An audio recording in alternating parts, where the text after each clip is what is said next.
through the next series of stretches. Now I'm telling you, you got to make sure that you stretch out your rotators, talk to you about that, adductors, talk to you about that, ankle, talk to you about that. Now let's go right after that mid-hamstring and make sure that we get that hamstring mobilized well.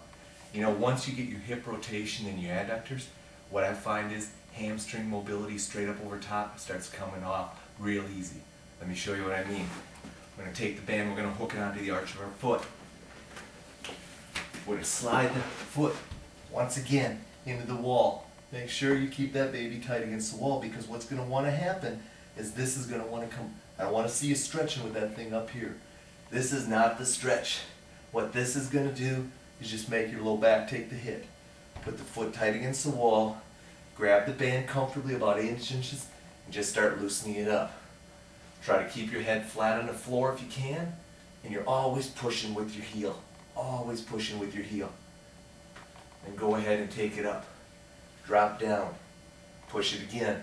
Notice I put my elbows higher so I can push up and over top of my head. Up and over top.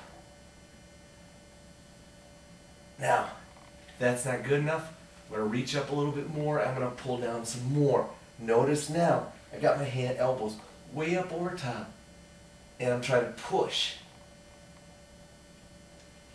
Now, as you get more mobile with this, I want to show you a little combination stretch you can do.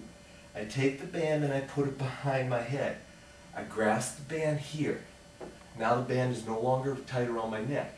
What I'm going to do is I'm going to push my foot over my head while I'm pulling gently down on the band. So I'm going to do a combination of pushing and pulling.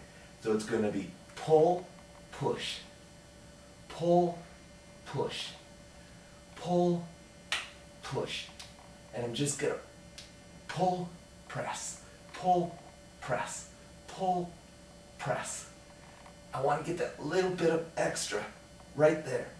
And now I'm going to sit there and do some short little contractions to really mobilize that mid-hamstring.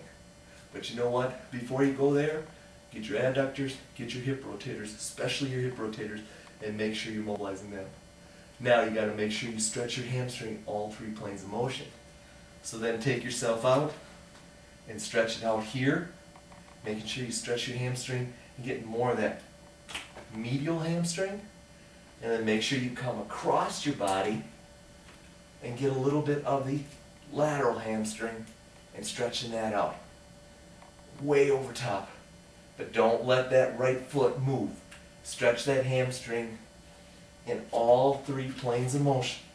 And when you get strong enough, take it on out and get it out here. And start stretching that hamstring with that adductor. And I'm telling you, your mobility will come alive. I hope you enjoyed this flexibility series. But I'm telling you right now, get after it. Build yourself a margin of error in your hips so that you start getting mobile. And so if those awkward movements happen someday and you slip and fall, no big deal. You have mobilized your hip and you've stabilized your hip. Get after it. Have a great workout. Man, I'm out of here right now. See ya.